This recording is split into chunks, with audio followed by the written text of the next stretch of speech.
Hi guys, thank you for joining the webinar today. I'm Dhruv Singhal and the founder of Open Gears, as well as a sophomore at Metea Valley High School in Aurora, Illinois. And it's great to see that many of you attendees are interested in learning about the speaker today. And once again, I hope that this event provides you with new insight and new knowledge. I do want to share about our next couple of webinars before I introduce the speaker. On April 19th, we are inviting another computer science student from the Ohio State University. And in our Medical May, we will be inviting a pharmacist to speak on May 3rd and a pediatric orthopedic surgeon on May 13th. So if these events pique your interest, please feel free to sign up. Now, I would like to welcome our speaker today, Rohin Bhasin.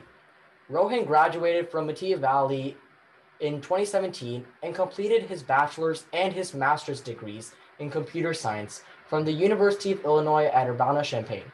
He now works as a research engineer at Facebook Reality Labs. During his time at UIUC, Rohin was a teaching assistant for 5 different courses and held internships at companies like Capital One, Lyft, Jump Trading, and Facebook Reality Labs.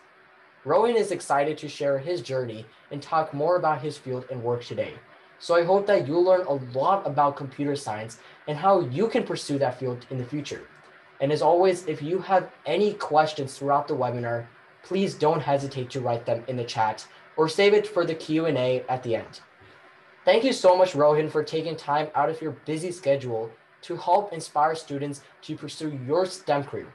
And without further ado, please give Rohin your undivided attention and a warm virtual round of applause. Rohin, you can take it away. Sounds good. Thanks for coming, guys. I'll start this presentation real quick. Can you guys see it? Yep. Cool. So I also wanted this to be mostly Q&A driven in the sense that we don't need to do like I talk about everything and then you guys ask questions at the end. Please feel free to interrupt. I know virtual environment's kind of hard, but just unmute and ask questions, please, throughout the presentation because I cover different things, whether it be like related to pursuing a CS degree at college or what you can do to, learn programming, etc. In high school versus like what happens with a CS career. So I don't know what you guys are more interested in hearing about, whether it be career side, college, high school, etc. So ask questions and go from there, and we'll get started. So comes to my background. I graduated from Metea Valley in 2017. I was involved in a bunch of clubs there. This past December, I completed my master's and bachelor's in computer science from U of I. I studied abroad during my time at U of I also studied abroad in Stockholm, Sweden. This was in this past spring 2020, when coronavirus hit and I had to come home. And then I've also TA'd 5 different classes, like Drew said. The specific classes are listed there if you guys are more curious about anything in specific. And then I've had internships working in various different fields within the tech sector. Capital One, which is finance, Impinj, which was IoT based, Lyft, which is just general full stack and backend, primarily software engineering, and Jump Trading, which was high frequency trading, lots of low level systems level development.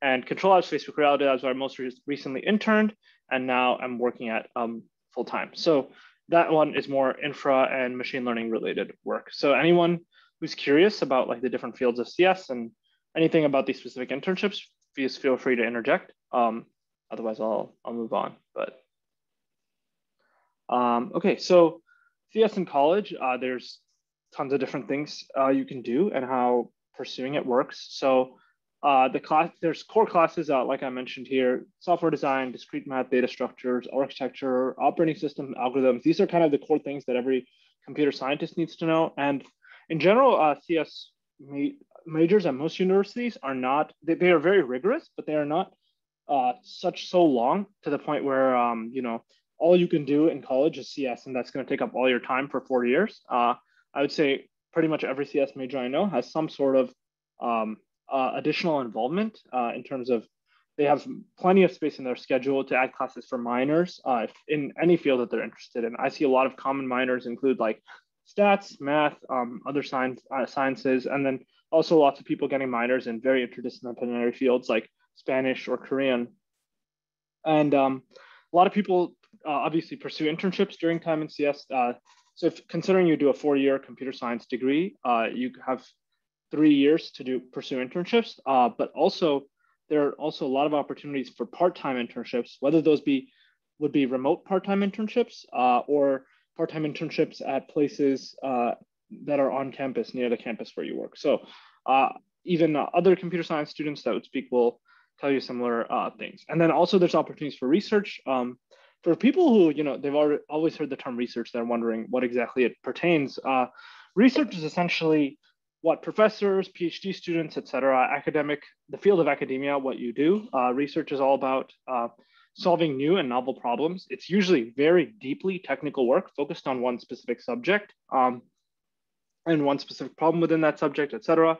So generally, when you do research, you'll work with a professor who kind of guides you about the field that they're an expert on, and you'll work with some students to run a study, form a hypothesis, write a paper, maybe implement something. So it comes in very different forms, especially in CS. There's many different types of research, but there are many fields at U of I that you can, or in general, any computer science education where you can pursue research in and where you can pursue upper level electives in.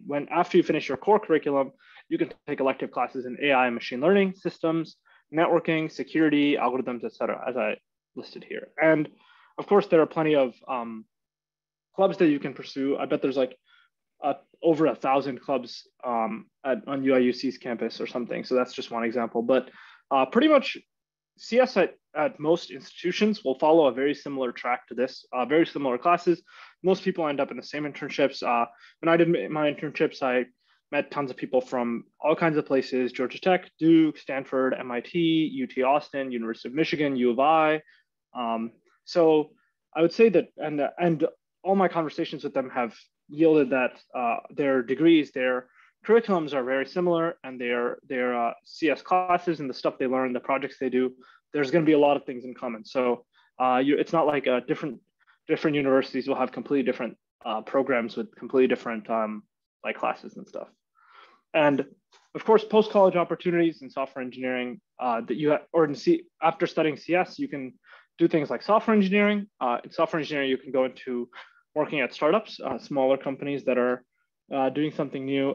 Typically at these kinds of companies, you get a lot more ownership and a lot more ability to work on totally different parts of the code base, work with different teams, basically wear multiple hats, get to design things, get to manage a project, get to decide how a project will ship, as well as the engineering. Versus big tech, where you'll primarily be doing mostly engineering work as a software engineer. Your role is a little bit more specialized and focused on what you are kind of assigned to do. And then other than software engineering, you can pursue product management, which I know I have a lot of friends that have gone into. Specifically in this case, we're talking about technical product management, which is essentially a product manager is not necessarily one who manages a whole team of engineers or anything. That's actually an engineering manager, but a product manager typically is responsible for the lifetime and shipping, advertising, and et cetera of a given product for a company. And that includes discussing with the engineers of what that product is going to look like. So having that technical background to communicate with them and kind of get that interdisciplinary work done. So that's kind of what product management is all about. And then, of course, research. I have a couple of friends who are also pursuing masters and PhDs because they're really interested in a specific subfield within CS, and they want to get more into that. And then, so I just included this in case anyone was curious, but typically when you interview for a software engineering role in a career, from a career standpoint, in any internship or full-time role, you will go through what's called technical interviews. And technical interviews are interviews where the interviewer will generally ask you to solve some sort of coding problem or some sort of interactive discussion with them about some technical concepts. So this is essentially the bar is kind of the playing field is pretty level for these things, in the sense that once you get an interview at a company, no company will really care, like what's this student's GPA, which school does this student attend. It's more about, hey, they'll assess you based on your problem solving ability and give you kind of a clean start. So how is your problem solving ability? How is your programming ability? Are you best suited to come code here, come be an engineer here. So this is just like a sample interview problem. I wasn't going to discuss it or anything, but this is just like a, sample beginner problem, maybe for a very kind of a first level internship. You could be expected to ask something simple like this and ask to code it for them. So this is, and I just included a solution here as well. So, and then the last thing I was going to touch on also, throughout this, please feel free to ask any questions on any of these things. We can, if you guys are curious about interviews or careers or anything, I don't have that much prepared to talk about. I wanted it to be mostly Q&A driven. So the next thing I was going to get into is just learning programming in high school, and just in general, how you can learn programming in general, because it's not a very easy thing to learn, but it is very rewarding once you can overcome that difficulty. So the thing I always like to say about learning programming is that it's very hard at the start. It has a very steep learning curve, but once you get over the initial hump of difficulty of understanding how code works and how things are, it actually becomes very, very easy to pick up even more programming languages and apply that kind of intuition that you gain of how programs work and how systems interact to learning completely new systems, completely new technologies. So typically when you're an engineer, people aren't going to be too concerned if you don't know a particular language or know how to work with a particular framework, because if you're a good engineer, you have the ability to kind of pivot and learn new technologies and new systems quickly. So this is something that's very important in any career, but in CS especially, being able to learn fast and use your resources to kind of teach yourself things. In my job on a day-to-day basis, today I may be asked to use a completely new framework that I've never used before. In fact, I've been asked to do that for the past couple of weeks, and no one is going to present me a class or a YouTube tutorial or anything on how to work with this. I have to kind of tinker with it and learn myself. So that's something that you guys have to get used to. And I would say in general, if you want to learn programming, you have to be really, really diligent on staying on top of practicing as much as possible. So the more code you write, the more intuitive it becomes, the faster you get at finding bugs and figuring out how to make your code like run without any hitches. So always use your resources, and pretty much all programming is extremely collaborative. I would say I've never ever in college nor in any of my internships or my full-time career been kind of in a situation where I'm like, well, I have to code this completely on my own with no help from anyone else, no collaboration, no discussion of ideas, unless it was on an exam. But whenever I work on a day-to-day basis, if I ever have any questions or clarifications, I'll always be discussing my ideas with my team members. And whenever I did all of my coding projects in college, it was always about I would always be working with others to kind of have high level discussion on the difficult parts and how we're going to approach it and what we're going to do to solve these things. So that's kind of the idea I have. Any questions on anything I've said so far? I know I've covered a lot of stuff, but the presentation is almost going to be done. So most of the time will be just for you guys to ask questions, and I can dive deeper into things. Yeah. What you covered so far is excellent. Do you have any particular resources you recommend for students to start learning coding in general? That's a good question. Basically, the entire internet is available. I would say that you can pretty much start with any basic language like Java or Python, and you can just look up introductory course in that, and there are tons of free courses online. The main thing is, I would say that the most underrated thing there is have someone who knows what they're doing, just so you can kind of hit them with a question once in a while of where to go. So if you know anyone that already knows how to program, and this could be me, you guys can all email me afterwards. I would gladly kind of be able to give you my number, and anytime that you're like, oh, like this is from the perspective of like not like, I don't know how to solve this specific code issue, but more like computer science and programming in general is a vast field. Each programming language has like tens of thousands of features. So if you're like, I don't even know where to start, Rohin, like what do I even look to do when I'm trying to learn this? Like, what's the first step? And I can point you in the right direction, send you a link, etc. But in terms of specific resources, I would be happy to send various links. Anyone who wants to learn, send me an email. I can give you guys Dhruv, or I can give out my email after this, after the webinar or at the end. But in general, always just try and reach out and ask questions, ask a lot of questions, and you'll be good. Cool. So any other questions from anyone on anything, college stuff, CS classes? What does a typical CS class look like? What does a typical day as a software engineer look like? Actually, I think I'm going to talk about that here. So this is just the last slide I had, which is misconceptions and frequently asked questions about CS, software engineering, etc. First one is, what do you do as a software engineer? Do you just sit at your desk and code all day?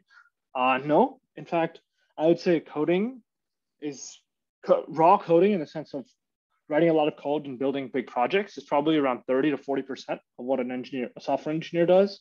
I would say another 30, 40% is what I like to call kind of maintenance and upkeep, in the sense that like there'll be lots of times where a bug will show up in the system that your team maintains, and you need to figure out what that bug is and spend some time digging into a problem and figuring out what the problem is and then fixing that.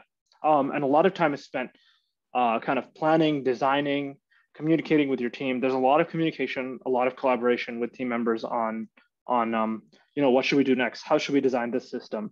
What are the different components we need to include here? What is the best solution to this problem that one of our customers had?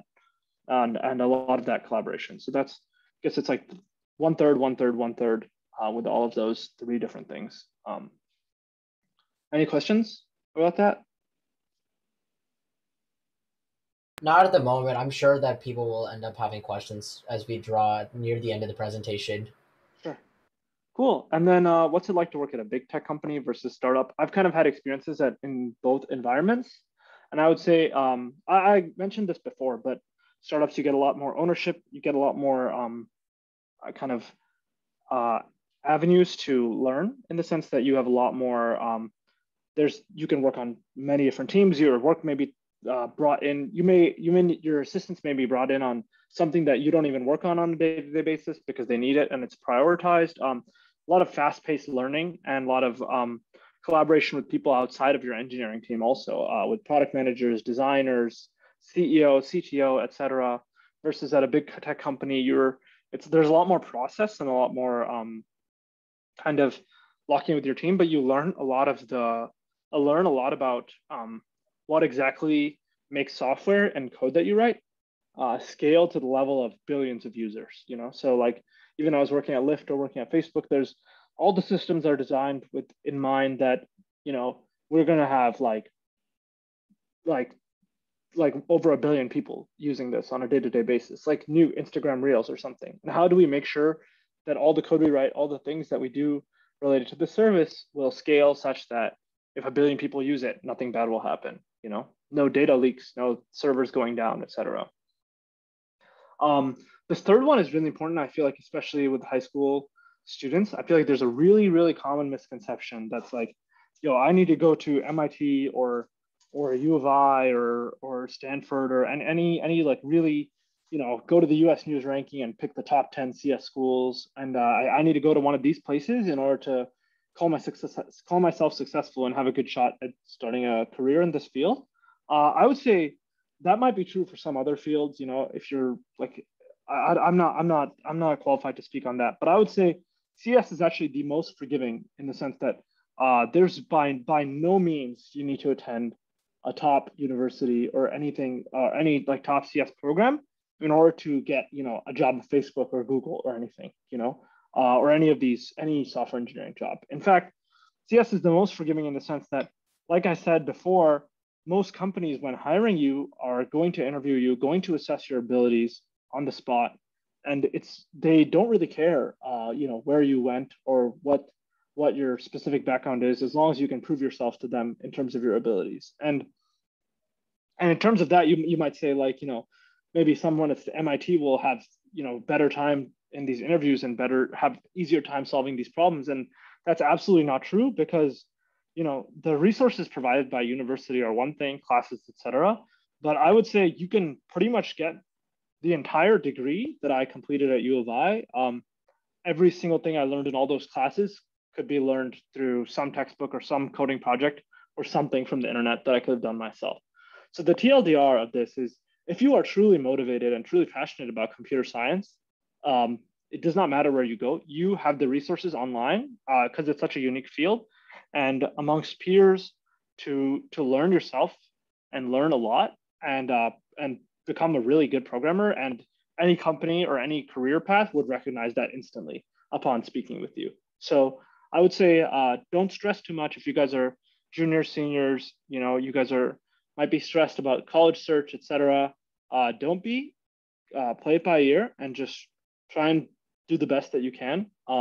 And be driven and passionate, and things will work out, regardless of where you attend college. And then the last one I just added was, what skills learned in Metea and during high school helped the most when studying CS and programming in general?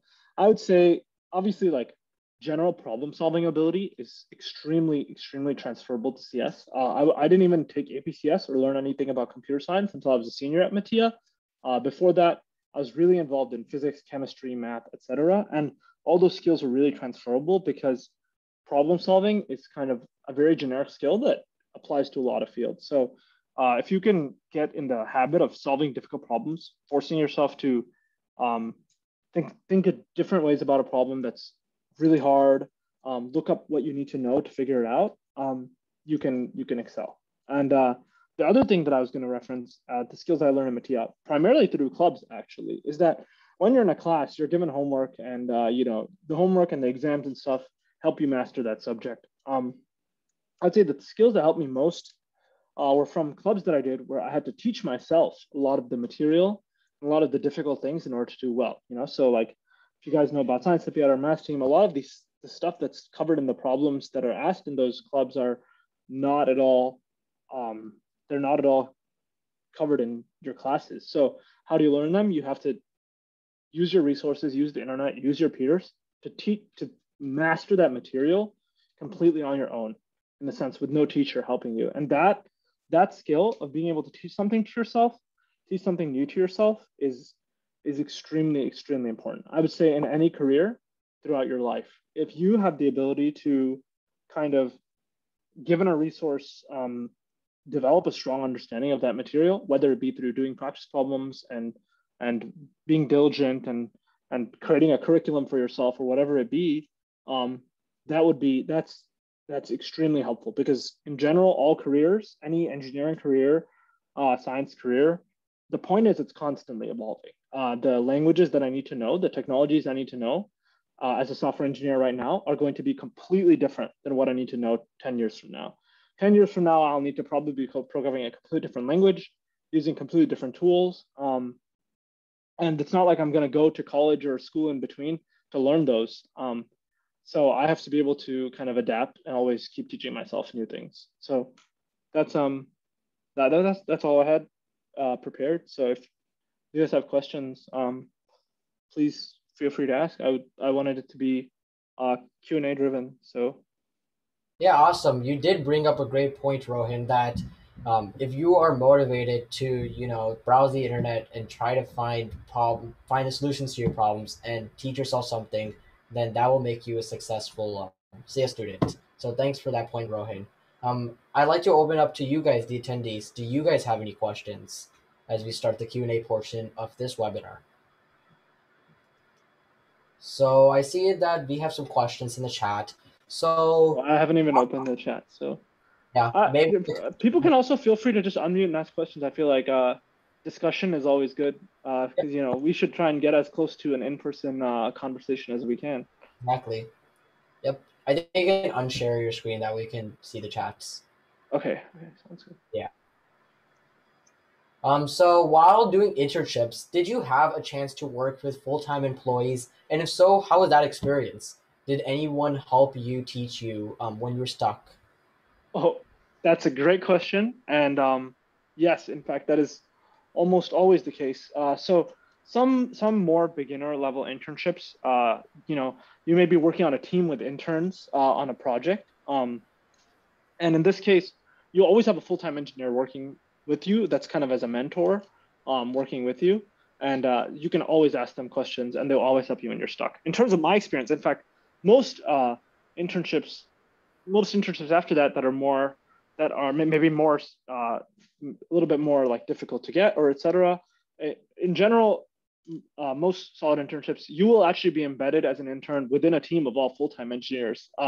My past 3 or 4 internships, I've actually been just one intern on a team of like maybe 7 to 8 full-time engineers. And pretty much they treat you as if you are a full-time engineer, just that you are working on whatever project you're working on, in the sense that my team and I will have collaborative discussions about my work. I'll review their code, they'll review my code. They treat you as very much as an independent software engineer. And in terms of anyone help you teach you when you're stuck, Shruti, I can't even begin to tell you how many times I've probably 3 times a day I would get stuck at I would message someone. Even now when I'm a full-time engineer, I message my teammates all the time when I get stuck on things, and I'm like what's happening here? And they're like, yeah, I'm not sure about this either, but I think that this is the best way to get started on it. And that's how kind of that communication is always, that channel is always ongoing.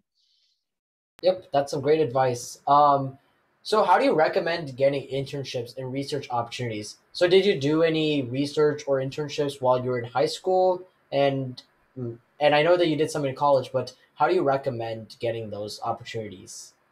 So I'll talk about them in separate lights. In college, especially in CS, if you are at a school like U of I, you'll have a lot of opportunities through career fairs to get internships and stuff. Going to career fairs, putting yourself out there. There's tech talks, career fairs, companies will have events specifically centered around recruiting you guys as students. So you attend those and talk to people and kind of put yourself out there, and those yield a lot of opportunities. Also, just applying online yields a lot of opportunities. And something that's in common with college and high school actually is that I've after my freshman year at U of I actually did not get any internships through career fairs at all. I actually reached out to companies directly, saying that I was interested and I wanted to work with them, and that I applied to their company online. And almost probably above half the time, someone would respond and be like, yeah, we'd love to kind of get in touch with you. It seems like you have a good background. So it's extremely self-driven is the TLDR. If you're going to expect to kind of show up and then an internship's going to fall in your lap, that's unlikely. I would say most students apply to 100 companies before they get an internship that they really like. So it's all about applying and constantly working and putting yourself out there, emailing people, applying online. And in high school, I actually did do some internships, none of them related directly to computer science. They were all research internship or opportunities at UIC and U Chicago. And all of those I actually got just by emailing professors there and saying, hey, I'm interested in doing something this summer. I'm a motivated high school student and I have this science background. Is there anything I can do to kind of learn? And if you want help writing any of these emails, if you want to write emails like this yourself to get an internship or something, whether it be you're a freshman in college or whether it be you're a junior or senior in high school looking to get yourself out there in the career in terms of getting out there in industry or in research, I can help write emails like that. Yeah, so that's a great point that you brought up, Rohin, that it's about taking initiative. And if you're willing to take that initiative and email these professors and faculty to demonstrate your interest in getting all these research opportunities, then that just shows that you are motivated and a very proficient candidate for the position. Mm-hmm. And I know that you've taken a lot of initiative by becoming a teaching assistant for 5 different courses, which was quite impressive. So, can you talk a little bit more about that experience of being a teaching assistant? Yeah, for sure. So most I guess larger universities and all courses will have a professor and then various teaching assistants that do things from run the class's infrastructure, that being the code, the grading of the code, writing assignments, etc., grading students, and going to office hours and helping people. So those are the kind of the key responsibilities, is primarily running the smaller lab sections and office hours where you interact with students more directly and help them with the assignments that they're working on, help explain concepts, etc. In terms of how that works is generally after a course ends, students who performed, there'll either be an application or some sort of recommendation system. For some of these positions, after the course is over, I just received an email and they were like, you performed well. Would you be interested in being a teaching assistant for this course? courses will definitely, or usually hire around 10 to 12 teaching assistants for any particular CS course. So they'll reach out to students for that. Some of them have an application process and they interview you based on your maybe just a simple behavioral interview asking about how you would work with students, how you kind of interact in these situations. And based on that, they connect you with, they can hire you for that opportunity. So, and these positions are usually paid, which is kind of a nice little plus. Wow, that's interesting. Yeah. So, one person wants to know if there's any good trick to get an internship while you're a freshman in college, because it's not easy to get an internship, especially when you're a beginner. So, is there any sort of trick or piece of advice you'd give when seeking an internship, especially as a beginner? For sure. I would say the number one advice to give is that you should fill your resume with things, with whether it be some computer science related or not, activities and kind of initiatives you've taken. I would say the person who has the hardest time getting an internship would be someone who did 4 years of high school and the year of college, kind of just doing their classes, even if they have a 4.0 GPA in high school and college. That's not going to be anything stand out that an employer is going to look for. I would say the key thing to do is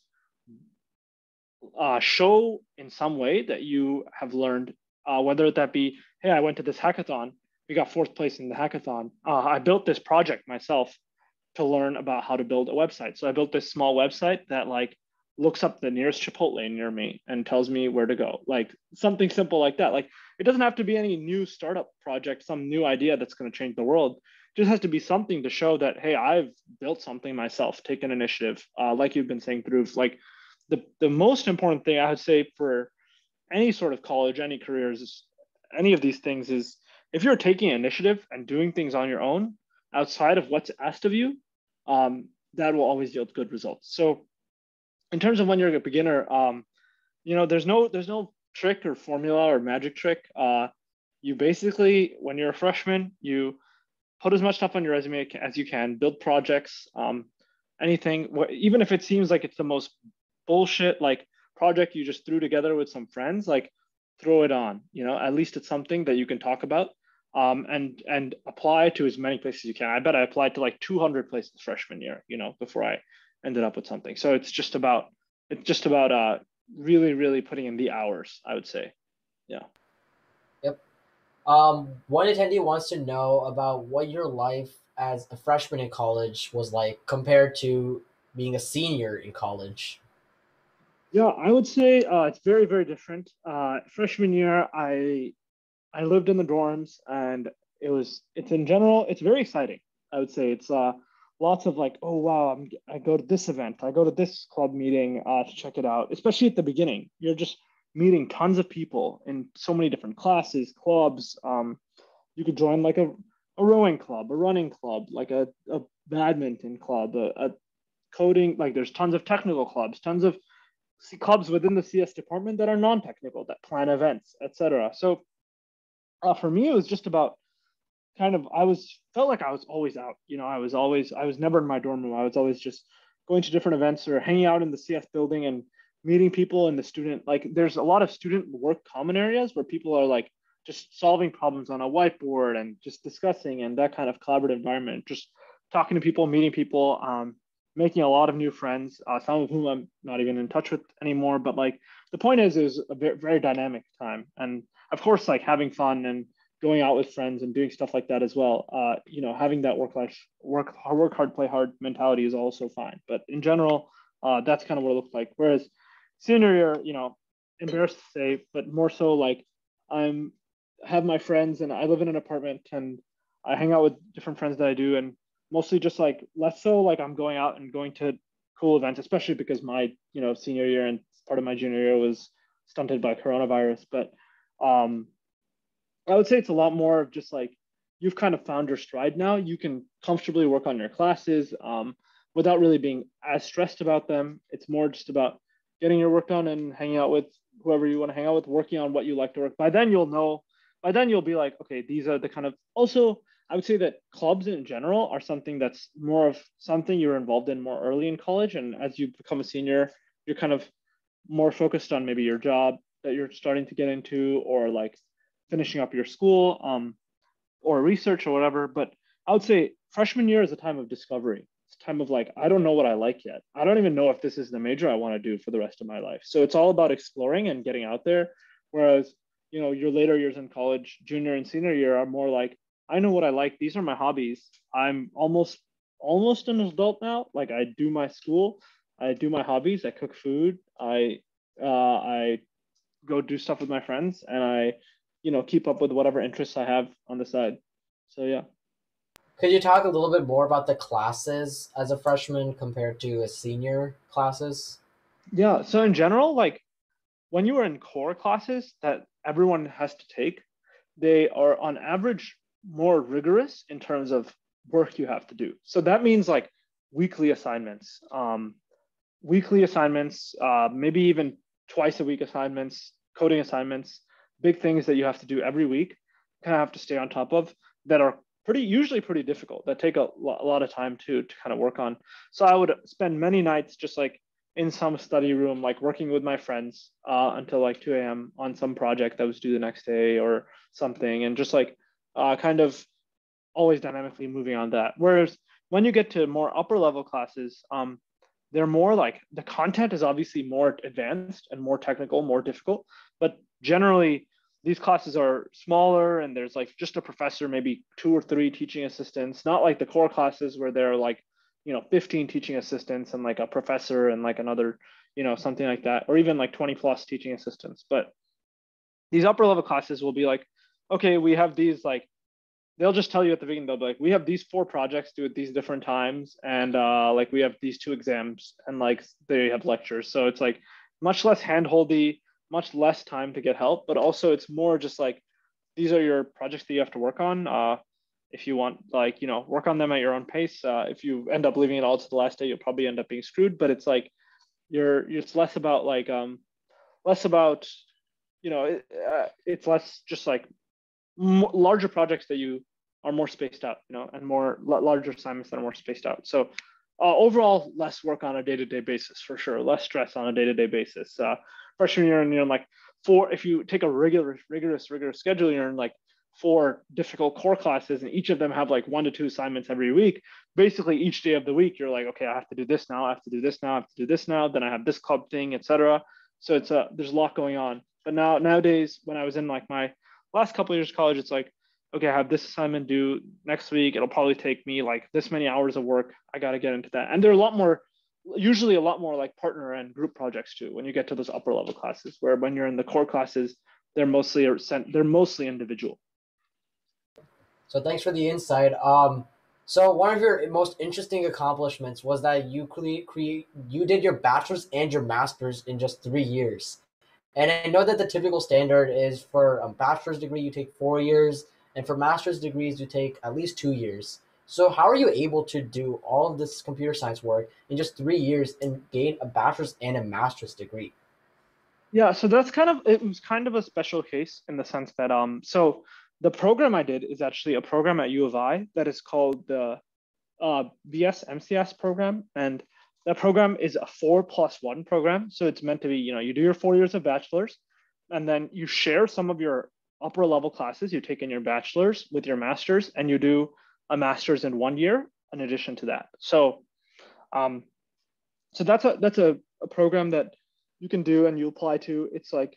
And you apply to in your like junior or senior year of college, and then you can do that. A lot of schools have that, and that program is exclusively for U of I students. It's not like someone else can do 4 years of college at UT Austin and then come do their 5th year of college at, or 5th year master's at U of I. So it's a kind of 5th year master's program. So so how mine kind of worked out is that, like I said before, there's actually plenty of time in a CS degree to do minors, research, etc. And even a second major. I know plenty of people that have double majors in CS and something else, because if you are doing only the CS degree and you have a little bit of credit from high school, whether it be like for physics or calculus or something, if you have some of that AP credit and stuff helping you out, you can typically, you do not need all 8 semesters to complete your core CS classes. unless you take it, pretty easy each semester, taking one or two core CS classes and then other classes. But in general, so how that kind of works itself out is that I didn't have any exorbitant amount of AP credit out there. It's not like I took like 25 AP classes at Metea. Like I took like 7 or 8 AP classes in like physics, chemistry, math, etc. And then at U of I did not end up pursuing any minors or double majors or anything like that. What I did is actually just completed my bachelor requirements in around 2.5 to 3 years. So when I say 2.5 to 3, it's because I went abroad on my my 6th semester, where I'd actually completed most of my requirements by then, but I wanted to go abroad for the kind of the learning experience of studying abroad. But I pretty much, and I also jam-packed a lot of my schedules for some of the semesters, where in the sense that like I kind of just sacrificed that, and this is by no means necessary or like needed, because like you can even do just full 3 years for your bachelor's and have less packed schedules than I did. So like, but I packed a lot of my schedules and in some of and had some difficult semesters. But the main plan was that I was going to do a 3+1, so finish my bachelor's in 3, which is actually pretty common to finish bachelor's in 3 if you don't do any like other minors or double majors or to take a semester off to do a co-op at Facebook or something like that. So I did that, and then and then it was going to be a 3+1 year program. But then for my master's, I actually ended up expediting I was able to transfer some of my bachelor's classes that were extra into my master's, and I just completed that in one semester. And I just took a lot of classes. So it wasn't exactly 3. I would say it's like a 3.5, kind of like more of like a 2.5+1 kind of thing, if you wanted to picture it that way. So yeah. So, was the experience quite stressful for you? And like, what was the curriculum like between your master's and bachelor's? Was your master's a little bit more specific and a lot more technical, detailed kind of CS stuff, while the bachelor's was just more general and just exposing you to a variety of parts in the CS world?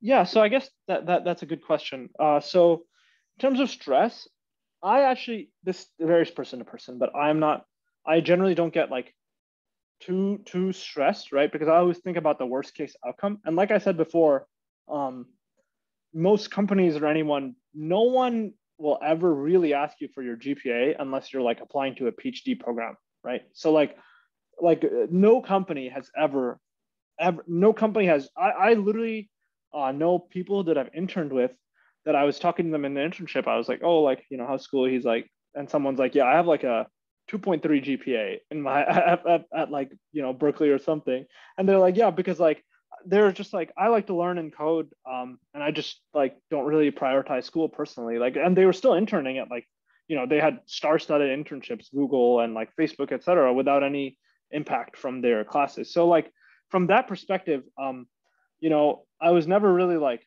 oh shoot, like what if I like do really poorly in this class? Like it's gonna mess up my life, But like that stress was never there because there's not really that much impact. Obviously, I still like strive to do well in my classes, and I did do well in most of them. But point being is that like I was never that stress was kind of lessened by the fact that the consequences were not as high. Whereas in high school, there's a lot of pressure of like, oh, like if you get a C in this class, like you won't get into this college, Whereas like that wasn't as much of as an external pressure for me there. So stress was not really a huge factor. Of course, it's still stressful to be managing like lots of different assignments from difficult classes that are hard, and that stress can get you sometimes. But I would say on average, it wasn't as bad as one would. Well, I still had plenty of time to hang out with my friends and like go out and play video games and like do stuff like that. So no problems there. And then in terms of the difference between classes, that was also a really good question. So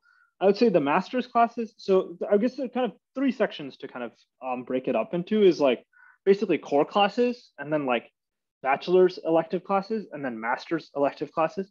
So the core classes are kind of classes everyone has to take, and they have a lot of assignments, pretty rigorous, and you learn a lot. You learn a lot about that field because they really force you to get a pretty comprehensive understanding. So Those core classes are like data structures or operating systems or interior programming or software design, etc. And core classes, like I already described to you, the schedule of like having multiple assignments a week, etc. But when you get to the more upper level technical electives, they're mostly just like they're mostly more specific, sometimes more difficult in terms of the content that you're learning on. Maybe that's machine learning, computer networking, computer security, distributed systems, stuff like that. So that stuff is what those upper level technical electives usually focus on. And a lot of times the assignments themselves might be really hard or harder, but there's way fewer of them, so you have more time to devote to them. And then when you get to master's classes, it follows the theme of those advanced technical electives even further, where there's like even fewer assignments, probably not even any exams in master's classes. Most master's classes don't have exams. I would say less than 10% do.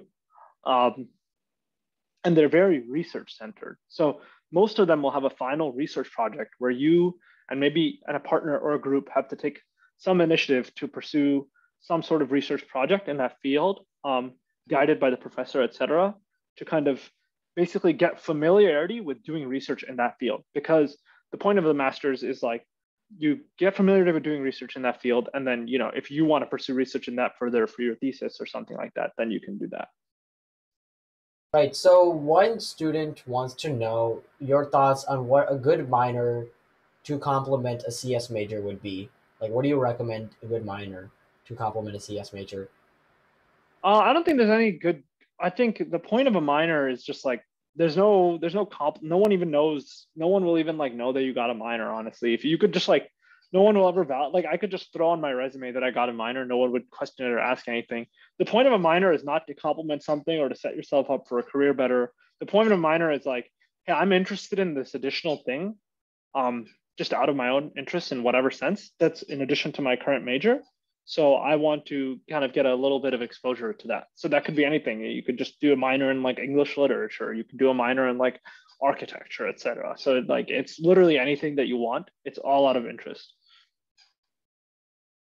Awesome. So like one of my own personal concerns is that like I don't feel that I have adequate knowledge in order to apply as a successful CS major. Like I feel that sometimes I don't know the coding knowledge necessary to apply as a CS major. So could you go with zero experience as a computer science undergraduate student? 100%. Yeah. At any school. Yep. So That's not even like a doubt. They will teach you everything you need to know right at the start. It'll be probably a little bit harder, but it's not gonna. But I know plenty of people that have, I know people that have come in that have been coding since sixth grade, and the people that have come in and have literally never like opened a terminal or an IDE before, and they have all ended up, and both of those people or any of these examples are all in great similar jobs now, Facebook, Google, etc., companies. So like they're just in the end of the day, most people end up, fine, just keep working towards it. really interesting. Um, One student wants to know at what point did you decide to pursue a CS major?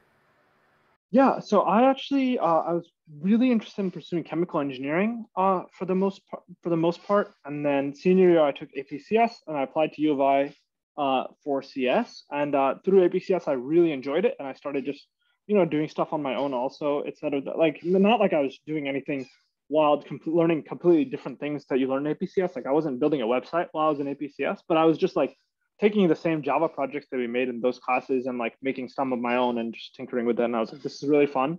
And it really translates well from other stuff that I've done. It's just problem solving in a different light. So I think that like I would definitely be down to get interested in that. And I'm glad I did because I developed a lot more passion and interest for it as soon as I came into college. I would say the like 80% of my CS learning happened during those accelerated freshman and sophomore year times where I was like basically like always working on some things, whether it be some like I was taking really rigorous schedules. I was trying to get into part-time internships and trying to like work with friends on like hackathons and different projects and that kind of exposure I just learned a lot in. Yeah. Yeah, so did you go into UIUC with just Java knowledge, or did you do some sort of other preparation, like trying to learn Python or another sort of language, in order to I prepare rigorous curriculum at U? Yeah, I mean, I would say like 80% of the knowledge I had was pretty much just the Java APCS knowledge. I had probably 20% of additional learnings in just like basic Python writing and stuff, but those pretty much non-additive because you don't really write Python in any class at U of I or anything. So Oh, that's interesting. What languages do you learn in the CS classes at Urbana? I think I would say the most common ones are in the core classes, that is, in the core classes. In technical class, in upper level technical elective classes, you do a large variety of languages, everything from Python, C, C++, Go, Java, etc.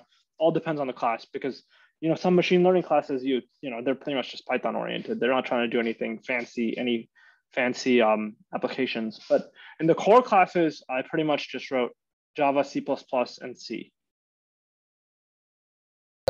Yep, that's great to hear. So I know that the CES program at UIUC is really rigorous and it's a really top-notch program, like top five in the nation. So I'm sure that you have also experienced some competition amongst your peers trying to compete for these internship spots and TA spots. So how have you dealt with this competition at UIUC? There's I've never really felt that I was competing for anything with my peers. I would say that all of us, I don't think any of them ever felt that they were competing either. There's just so many internship opportunities that it's not like, oh, like if I get it, then this person doesn't get it. It's mostly just like everyone has opportunities to get everything. So it's actually a very collaborative environment. Never felt competitive. It can be toxic in the sense that there are definitely arrogant, cocky people who will like say things, say discouraging things, create a bad environment of imposter syndrome. That can definitely happen, and I know there's a lot of resources, especially now at U of I, trying to improve that. That's at all, pretty much in all kind of tech communities. There's a lot of there'll be like plenty of guys that can be like sexist, plenty of like like ways that you can have these toxic environments. But I would say competition was never the focus of that. It's mostly just like a lot of people, especially ones that don't have a lot of coding experience, may feel very like impostery and frustrated, but most of them overcome that. And I actually have a Medium article that I've written that's like it's called battling the imposter syndrome within CS, and it should be generally applicable to most CS programs at most universities. So I would imagine similar things happen at all places. So that's like a good read if anyone's ever felt that way. Even if you're an APCS and you're talking to someone, they're like, "Oh, you don't know what this is," and then you feel bad about yourself, but then like you shouldn't. So yeah. Yeah, I read your article, Rohin. Yeah, it was a really good article, and it definitely did teach me about the imposter syndrome. So yeah, definitely do recommend that article about the imposter syndrome to you guys. Just go on Medium and you can find it definitely. So, what attracted you about the UIUC's programs the most about CS? Was there anything in particular, just besides the fact that it was just a top five program? I mean, for me, it was just like it had the advantage of having in-state tuition. It was known, I had heard that it was generally on average more collaborative, less competitive. I know that a place like Berkeley actually has a really like competitive atmosphere because their CS department is just so large that there are just so many people, and like people will become really toxic and competitive when it comes to getting like spots in clubs because most clubs will be like pretty selective and they'll be like, okay, like this club has an 8% acceptance rate and I got into it, when in reality it like no one really cares. So like so it's just like yeah. But so I think that was one of the things that was one of the key things that kind of attracted me. But overall it's just in-state, good school, good opportunities, and then that's all. Did you visit the campus at all before attending there, and did you see anything over there that really piqued your interest? Not particularly. It's just nice campus. I've visited many times because all the state all the state competitions for science Olympiad, math team, etc., were held there. So One attendee wants to know like what other schools you applied for CS if you are willing to share. yeah, most schools actually don't make you apply for a major that I applied to, at least. They were more like just express your general interest in what major you want to pursue. In terms of where I applied to like U of I, Purdue, University of Wisconsin, Madison, Berkeley. And I got into those places, and then all the other schools I applied to were just like Stanford, MIT, Princeton, Carnegie Mellon, Ivy Leagues, etc. Got rejected from all of those, and then that's pretty much all.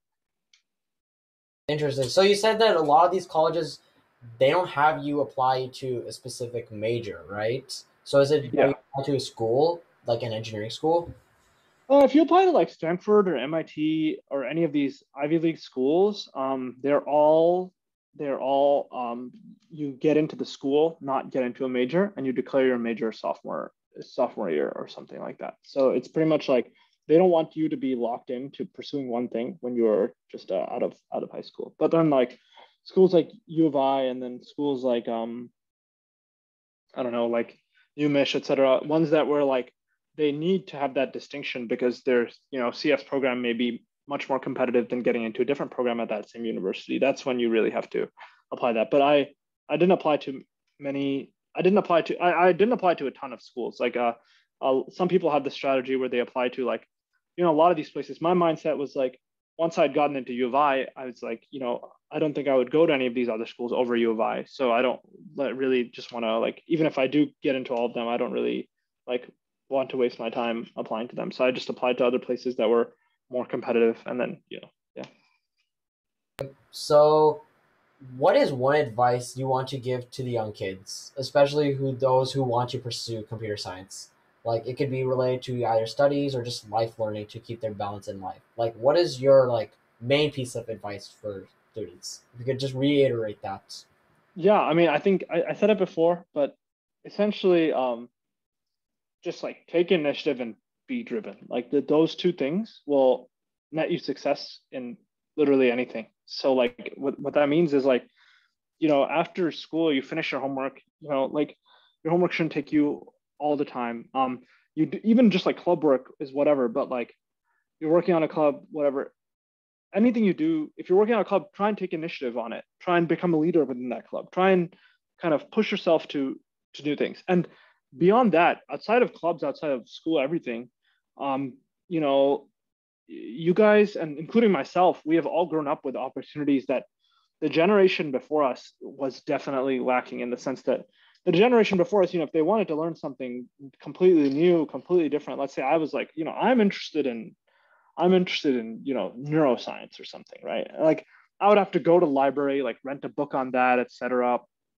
Whereas like now, if you're telling me like I'm interested in computer science, like I'll tell you like you have the entire like world's knowledge of computer science available at your fingertips, or any field for that matter. So the point is just like take initiative and just try and learn as much as you can yourself, and build things yourself. There's countless examples of this, but like one example of this is like I saw an article earlier, when the coronavirus first started, about someone who was a freshman or sophomore in high school, and they built like a website that tracks like coronavirus cases and like coronavirus cases and coronavirus deaths, right?